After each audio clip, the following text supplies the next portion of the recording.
Bismillahirrahmanirrahim. Assalamualaikum warahmatullahi wabarakatuh.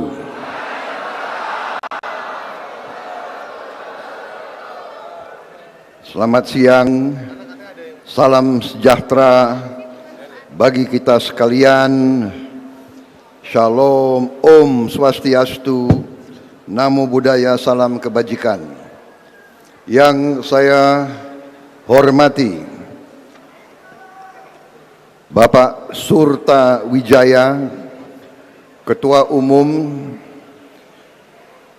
Asosiasi Pemerintah Desa seluruh Indonesia. Yang saya hormati Gubernur Jambi Bapak Al Haris, Sarjana Sosial MH selaku tuan rumah, beserta seluruh jajaran dari pemerintah daerah Jambi yang saya hormati.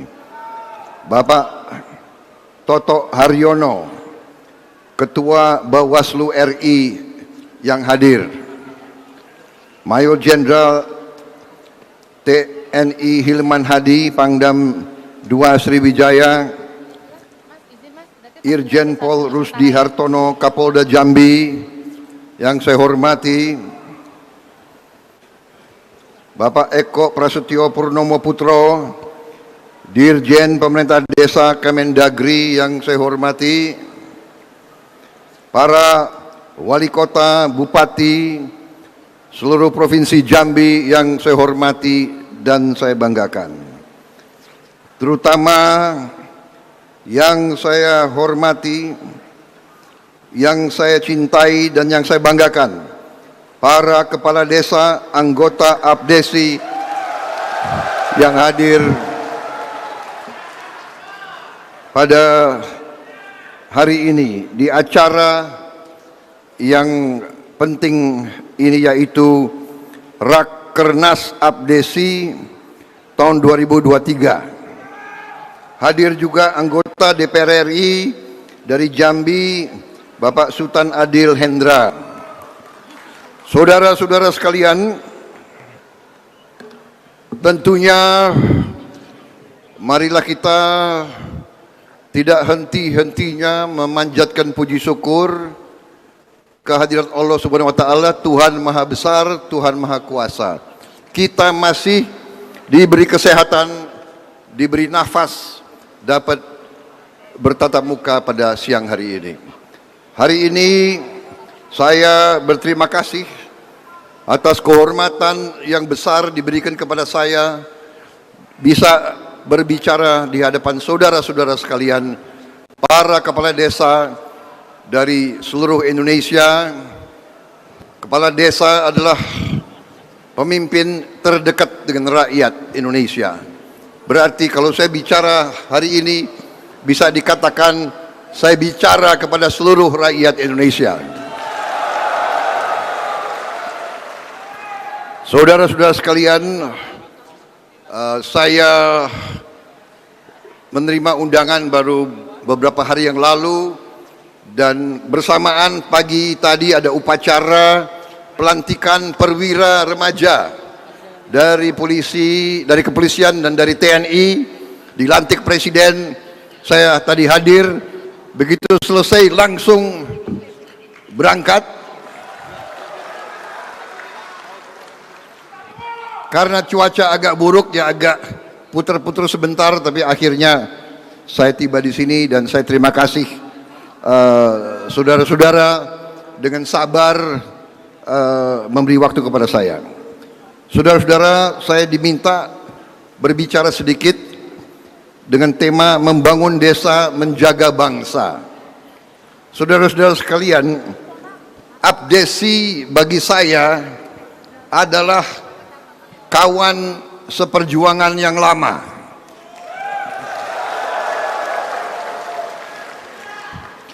Saya sudah berjuang bersama kalian dari belasan tahun yang lalu, saudara-saudara sekalian.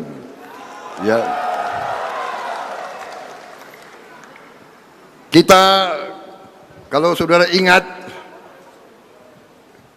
Dari sejak tahun 2009-2010 terus kita perjuangkan dana desa, dan pada tahun 2013 saya menandatangani piagam komitmen kepada Abdesi untuk memperjuangkan dana desa 1 miliar satu desa tahun 2013. Dan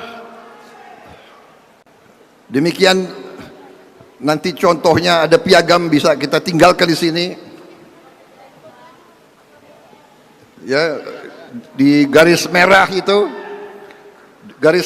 itu bunyinya adalah deklarasi ini dibuat di hadapan Asosiasi Pemerintah Desa Seluruh Indonesia. Tanggalnya 26 Oktober 2013, dan alhamdulillah 2014 DPR meloloskan undang-undang desa yang salah satu pelopornya adalah partai saya kebetulan. Saudara-saudara sekalian, saya yakin semua partai adalah pecinta tanah air dan pembela rakyat Indonesia, semua partai. Karena itu demokrasi kita harus lain dari demokrasi negara-negara lain. Demokrasi kita harus demokrasi kekeluargaan, demokrasi di antara saudara-saudara sekalian. Kita tidak boleh pecah, kita tidak boleh rusuh, kita tidak boleh ribut. Kita adalah satu keluarga besar. Jadi saya hormat, saya salut sama Abdesi yang diundang 33 bakal calon presiden. Kita sekarang statusnya calon presiden aja belum, bakal calon presiden, ya. Dan Abdesi berani mengundang, yang diundang tiga-tiganya sebenarnya kita adalah sama-sama anak bangsa Indonesia, sama-sama patriot, sama-sama cinta tanah air, dan kita harus selalu menjaga kerukunan, menjaga persatuan. Saudara sekalian,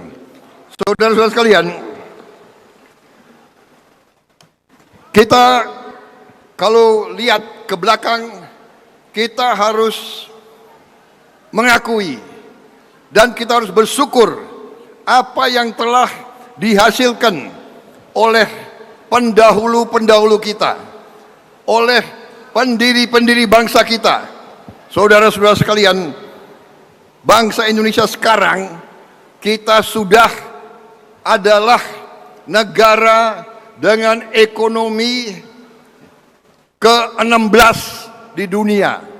Dari 200 negara kita ke-16, dan kekayaan kita luar biasa. Kita bersyukur kepada Yang Maha Kuasa. Kita diberi kekayaan yang luar biasa. Dari semua pakar dunia menilai kekayaan kita ke-7 atau ke-6 terkaya di dunia. Artinya kalau kita pandai mengelola,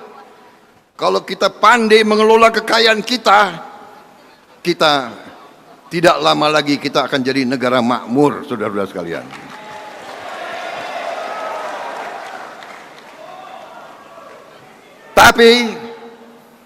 Tapi semua pakar dunia, semua ahli strategi, geopolitik, geoekonomi dunia mengatakan Indonesia pasti dalam waktu tidak lama lagi bangkit jadi negara hebat, negara makmur, dengan syarat. Nah, syarat, dan ini bukan syarat karangan Prabowo, bukan.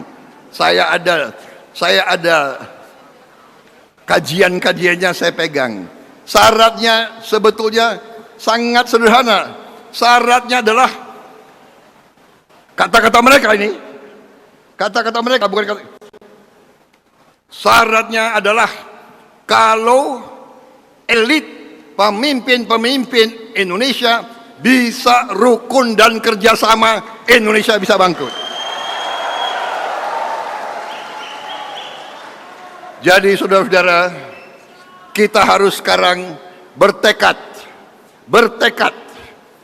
kita bersama-sama, semua unsur, semua komponen, semua elemen, ya ulama, ya pengusaha, ya guru, ya profesor, ya jenderal, ya kepolisian, jaksa, semua kita harus bertekad menjaga kerukunan bangsa, menjaga kesejukan, menjaga perdamaian, dan terutama kita harus bertekad kerjasama dengan semua. Siapapun harus kita ajak kerjasama.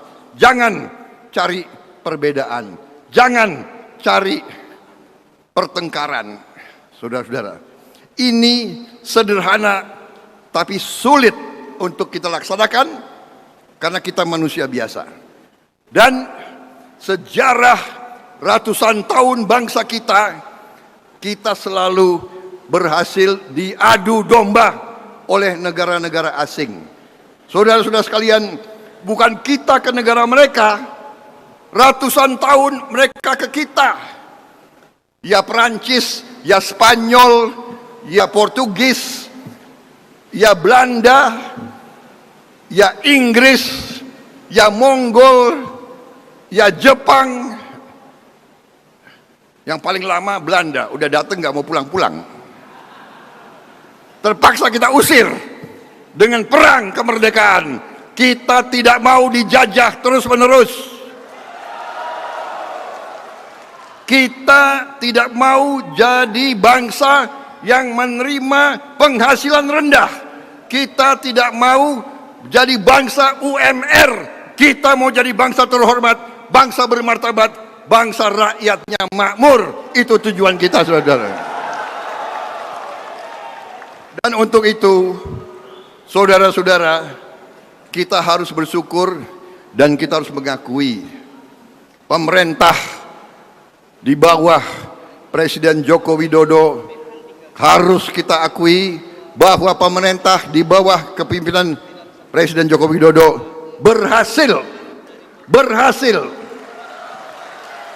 Jangan malu-malu mengakui pemimpin berhasil, bangsa sendiri berhasil, anak Indonesia berhasil. Kok kita malu-malu mengakui? Dan kelemahan bangsa kita, saudara-saudara, harus kita akui juga.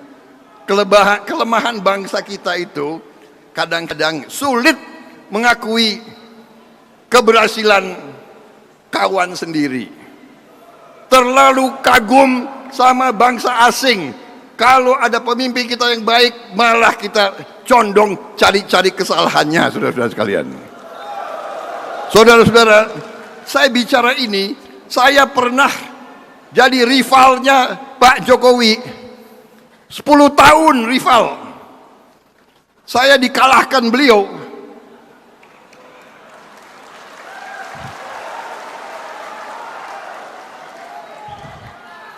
Kalian kira enak dikalahkan?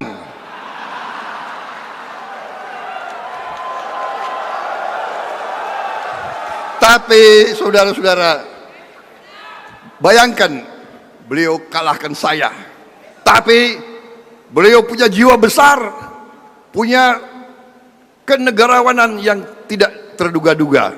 Bangsa lain pun tidak menduga-duga. Beliau langsung ngajak saya bergabung. Saudara-saudara, waktu saya memutuskan bergabung, untung saya ini orang yang suka baca sejarah. Saya ingat sejarah Amerika. Abraham Lincoln, begitu dia menang, lawannya langsung diajak. Winston Churchill, begitu situasi krisis, lawannya diajak. Mahathir Muhammad dan seterusnya, Hideyoshi dan seterusnya. Jadi waktu beliau mengajak, saya ingat itu. Ya, Benar, tidak apa-apa, saya kalah. Tapi saya diajak berbakti kepada negara, saya nyatakan siap. Saya siap berbakti kepada negara dan bangsa. Bagi seorang yang cinta tanah air, jabatan tidak penting. Kita tidak boleh madatan minta jabatan. Seorang pendekar, seorang kesatria tidak boleh minta jabatan. Tapi kalau diajak berbakti, kita harus siap berbakti. Jangankan jadi menteri pertahanan, jangankan jadi menteri pertahanan, kalau negara perlu, saya siap jadi prajurit di garis paling depan. Saya siap mati untuk negara. Dari usia muda tanpa apa-apa, tanpa pangkat, saya pun siap. Apalagi sekarang, saudara-saudara sekalian. Jadi kita harus bersyukur pemerintah kita di luar dugaan banyak negara berhasil mengatasi krisis-krisis yang membahayakan. Krisis paling utama COVID-19, krisis yang sangat dahsyat, sangat mengerikan, yang menghentikan kehidupan dunia. Indonesia paling cepat, salah satu yang paling cepat pulih di luar dugaan bangsa-bangsa lain. Di hari-hari pertama, banyak negara termasuk WHO menilai Indonesia akan kolaps. Pernah keluar di CNN, the Indonesian health system on the verge of collapse. Mereka selalu anggap remeh kita. Mereka selalu anggap Indonesia nggak bisa apa-apa. Kita buktikan Indonesia bisa mengatasi krisis. Dan Indonesia sekarang negara yang ekonomi pertumbuhannya salah satu terbaik. Saudara-saudara, inflasi kita terkendali,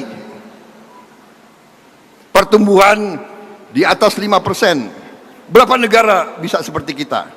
Mungkin tidak lebih dari 10-20 negara. Saudara-saudara sekalian, apakah masih banyak kekurangan? Masih banyak kekurangan, masih banyak hambatan, masih banyak hambatan, masih banyak pekerjaan rumah, masih banyak pekerjaan rumah. Marilah kita atasi semua rintangan, hambatan dan kekurangan itu dengan kebersamaan, dengan persatuan, dengan gotong royong, dengan kerjasama. Jangan mau kita terus-menerus diadu domba. Jangan. Kita bisa, dan insya Allah kita akan bangkit menjadi negara besar, negara makmur, saudara-saudara sekalian. Saudara-saudara sekalian, kita tidak hanya mau jadi negara makmur, kita mau jadi negara yang adil dan makmur, saudara-saudara sekalian. Kekayaan bangsa harus dinikmati oleh seluruh rakyat Indonesia, saudara-saudara sekalian. Itulah perjuangan kita bersama. Saudara-saudara, kalian masih banyak ingat, ya, saya telah berjuang bersama kalian, bukan tahun ini, bukan 5 tahun, belasan tahun yang lalu, dan kita sudah buktikan. Dan waktu itu saya pertama yang berkomitmen sama kalian memperjuangkan 1 miliar satu desa.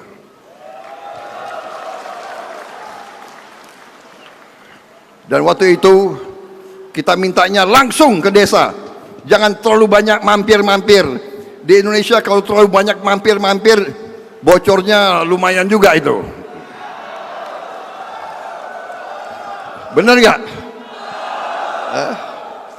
Tapi kalau udah sampai ke kepala desa, tolonglah kepala desa, gunakan dana tersebut sebaik-baiknya untuk rakyatmu, saudara-saudara sekalian. Ya, Presiden kita sudah negur, dana jangan dipakai terlalu banyak, rapat ini, rapat itu. Hah? Perjalanan dinas ke sini, perjalanan dinas ke situ, saudara-saudara sekalian. Ojo aji mumpung, saudara-saudara sekalian. Ya, mengabdi untuk rakyatmu. Tema Rakernas ini, membangun desa berarti membangun bangsa. Saudara-saudara sekalian, bagaimana kita mau bangun? Saudara-saudara, banyak orang selalu kasih janji, terutama politisi. Musim pemilu, ya kan, selalu banyak janji. Kita teringat lagu itu kan, ada lagunya kan, tinggi gunung 1000 janji, bener. Memang lidah tak bertulang. Itu lagu khusus saya kira untuk politisi mungkin. Apa aja dijanjikan, saudara-saudara, ya kan? Apa aja. Saya tidak mau terlalu banyak janji, tapi kita buktikan. Dan pemerintah yang dipimpin Pak Jokowi, kenapa saya gabung? Karena saya yakin di hatinya beliau patriot dan beliau merah putih. Saya gabung. Begitu saya di kabinet, saya saksi. Beliau pemikirannya selalu rakyat kecil. Itu pemikiran beliau, saudara-saudara sekalian. Karena itu saya tidak malu-malu. Saya ini mantan prajurit. Kalau A ya A, B ya B. Merah-merah, putih-putih, saudara-saudara sekalian. Jangan pagi tahu, sore tempe, ya kan? Hah? Iya kan? Ini orang Indonesia ini, ya kan?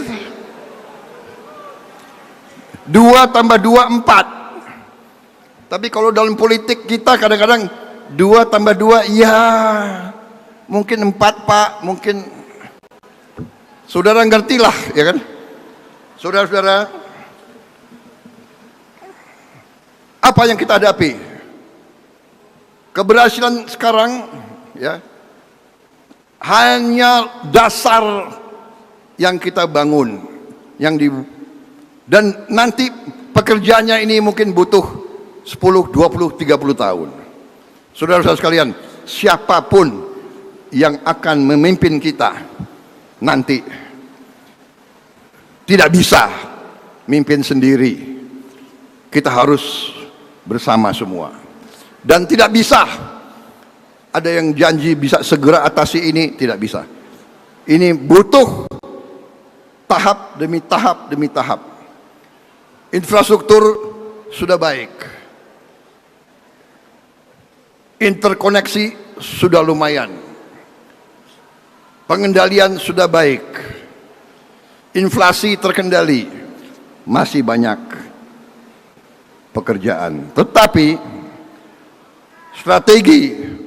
strategi pemerintah kita yang dicanangkan oleh presiden kita dan saya dukung sepenuhnya, yaitu hilirisasi.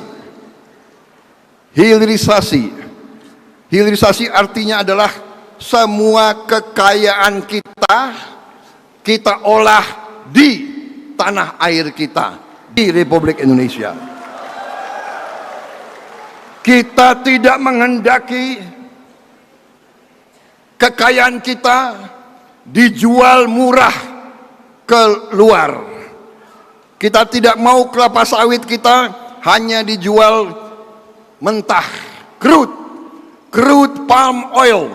Itu namanya minyak kelapa sawit mentah. Kita tidak mau crude palm oil.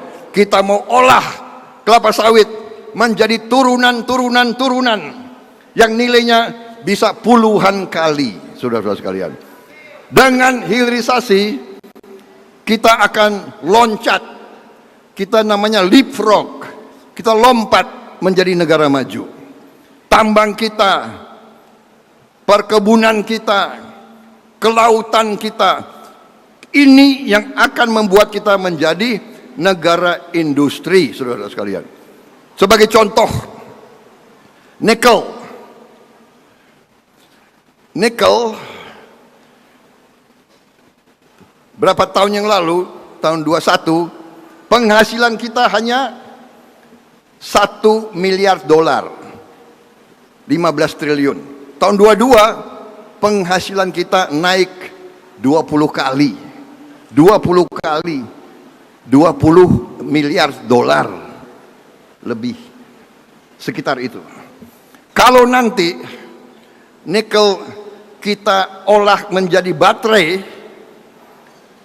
itu nilainya bisa naik 67 kali, saudara-saudara.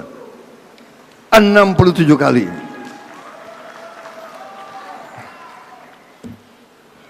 Karena itu Presiden menghentikan ekspor nikel. Harus diolah di Indonesia. Begitu beliau hentikan, ribut. Negara-negara maju ribut. Indonesia diancam. Gila.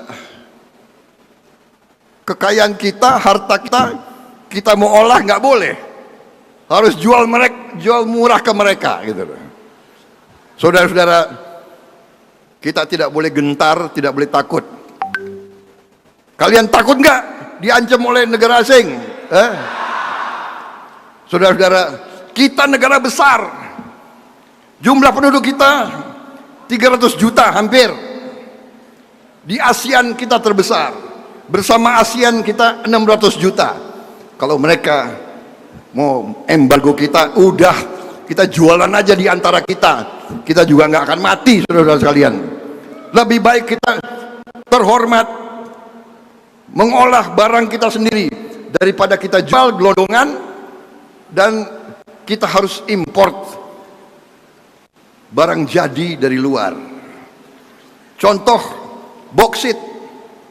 Boksit bahan untuk aluminium. Sekarang selama ini kita jual dalam bentuk batu. Sekarang kita hentikan, boksit harus diolah. Aluminium bahan pesawat terbang, bahan televisi, bahan motor, bahan mobil, bahan komputer, bahan AC. Saudara-saudara, kita akan bikin semua barang-barang itu di Indonesia. Pabriknya di Indonesia.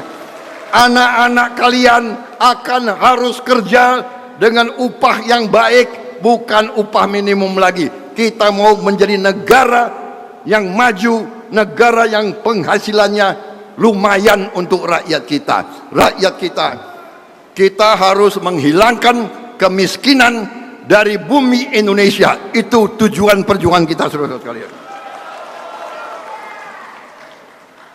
Saudara-saudara sekalian, belum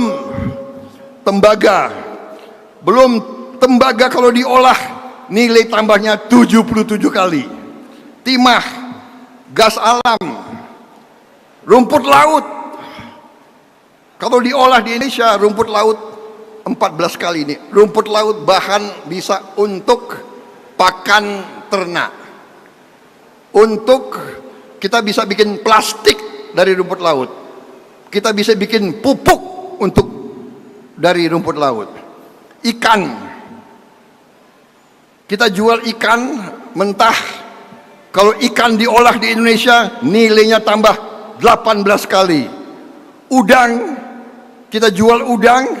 Kalau kita olah di Indonesia menjadi bubuk udang, menjadi 2 kuasa negara kita luar biasa. Sawit, kelapa, negara kita kelapa. Rayuan pulau kelapa. Kelapa kalau diolah di Indonesia nilainya 18 kali. Ternyata minyak kelapa di luar negeri sekarang dianggap the miracle herb, the miracle fruit. Itu dianggap sekarang melawan banyak penyakit. Saudara-saudara, karet diolah menjadi bahan-bahan konstruksi bangunan dan sebagainya, naiknya 15 kali nilainya. Saudara-saudara sekalian, begitu banyak komoditas lain, begitu banyak komoditas lain yang bisa kita kerjakan. Saudara-saudara sekalian, saya banyak sekali slide, tapi saya minta maaf, saya hanya bisa bicara tidak terlalu lama. Saya maunya bicara 2 jam, tapi saudara banyak acara, saya pun ada acara lagi. Tapi lain kali saudara undang saya, tolong diacarakan dengan baik. Saya siap memberi paparan yang lebih lengkap kepada saudara-saudara sekalian. Saya merasa selalu dekat dengan Abdesi karena saudara adalah, tadi saya katakan, pemimpin yang terdekat sama rakyat. Karena itu saya percaya saudara lebih mengenal rakyat kita, lebih merasakan kesulitan-kesulitannya. Saudara-saudara sekalian, begitu banyak rencana dan kemauan kita dan kemampuan kita, saudara-saudara sekalian. Kemampuan kita. Saudara-saudara sekalian, walaupun begitu banyak potensi kita, kita harus waspada. Tahun-tahun akan datang, tahun-tahun penuh kesulitan, penuh tantangan. Satu, kita siap hadapi cuaca yang tidak terlalu enak. El Nino akan datang kepada kita. El Nino artinya kekeringan. Kemudian suhu, dengan perubahan iklim, suhu naik di mana-mana, di Eropa, di mana-mana kebakaran hutan luar biasa. Kita harus waspada. Masalah air jadi masalah prioritas. Kita sedang menyusun sekarang kajian, eksperimen-eksperimen teknologi untuk mendapatkan air dengan harga yang tidak terlalu mahal, dengan teknik-teknik mencari air. Saudara-saudara sekalian, para kepala desa, saya kira yang paling tahu, ternyata ada sumber air bersih yang banyak sekarang ini terbuang-buang. Ada sungai-sungai di bawah tanah yang keluarnya di lepas pantai, kadang-kadang 10 meter, 20 meter, 100 meter, paling jauh 1 atau 2 kilo lepas pantai. Para kepala desa bisa menanyakan orang-orang tua di desa, apalagi di pantai. Para nelayan tahu di mana air bersih keluar. Air bersih ini terbuang. Kalau kita bisa tutup, dan kita sudah coba, Universitas Pertahanan yang di bawah saya, kita sudah kembangkan di Lombok.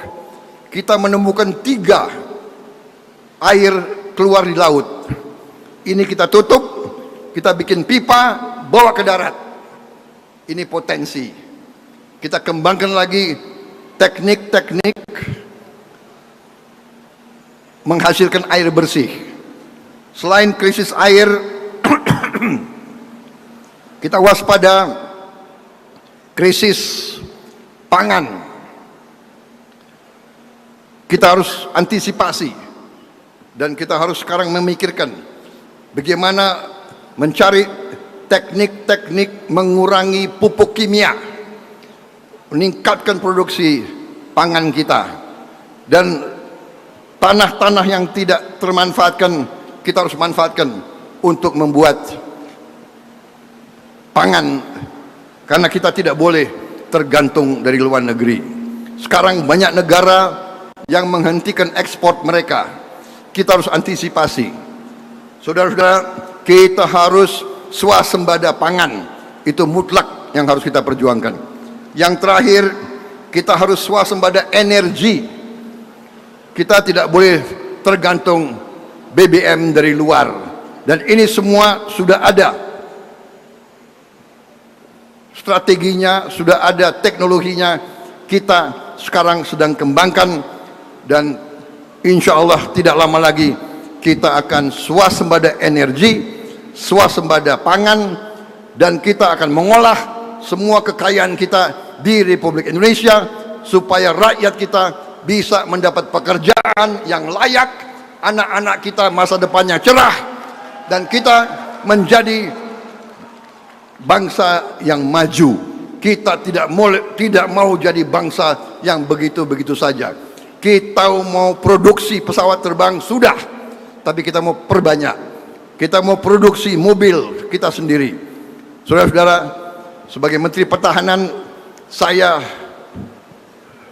menginstruksikan Pindad untuk membuat Jeep buatan Indonesia. Sebentar lagi kita tidak mau pakai Jeep buatan asing, Jeep buatan anak-anak Indonesia, saudara-saudara sekalian. Dan langsung diberi nama oleh Bapak Presiden sendiri. Namanya adalah Maung. Maung itu adalah harimau, saudara-saudara sekalian. Beliau yang pilih. Saya kasih beliau pilihan 5 nama. Beliau lihat daftarnya, Menhan, pilih ini, Maung. Singkat, sederhana, dan tegas. Itu pilihan beliau. Saudara-saudara, Jeep buatan Indonesia, saya bangga. Kalaupun saya tidak jadi apa-apa, saya sudah bangga jadi Menteri Pertahanan, saudara-saudara sekalian. Karena saya bisa berbuat sesuatu untuk memajukan bangsa Indonesia. Saudara-saudara sekalian, saya kira saya harus minta maaf. Masih banyak sekali yang ingin saya sampaikan, tapi saya harus segera kembali ke ibu kota karena sebentar lagi ada rapat kabinet. Nggak enak Menteri Pertahanan Letnan Jenderal terlambat, malu. Sudah. Kita di tentara kalau terlambat biasanya dihukum. Bayangkan kalau Menteri Pertahanan dihukum kayak apa itu, ya kan? Saudara-saudara sekalian, terima kasih perhatianmu, terima kasih kehormatan saya diundang. Saudara-saudara sekalian, ingat, Indonesia bangkit kalau Indonesia rukun, kalau Indonesia bersatu. Siapapun jadi pemimpin, mari kita amankan dan kita dukung bersama. Apapun jabatannya, mari kita kerja keras untuk rakyat Indonesia, saudara-saudara sekalian. Wassalamualaikum warahmatullahi wabarakatuh. Merdeka! Merdeka! Merdeka! Kalau saya teriak Indonesia, kalian jawab Jaya. Jelas? Indonesia! Indonesia! Indonesia! Terima kasih. Selesai. Selamat berjuang, selamat menyelesaikan Rakernas, dan salam saya kepada 2 baca pres yang akan datang bicara di sini. Terima kasih. Saudara-saudara, tadi ada Bawaslu ya? Ada Bawaslu ya? Hah? Ya, saya harus hati-hati kalau ada Bawaslu ya. Tolong dicatat ya. Saya tidak minta dukungan kalian untuk pemilu yang akan datang. Saya tidak minta, tolong catat Bawaslu. Tapi di dalam hati saya berharap. Loh, boleh berharap dalam hati. Dalam hati berharap masa dilarang. Tolong ya Bawaslu ya. Ini harapan, bukan permintaan. Selamat berjuang, sampai berjumpa kembali. Selesai.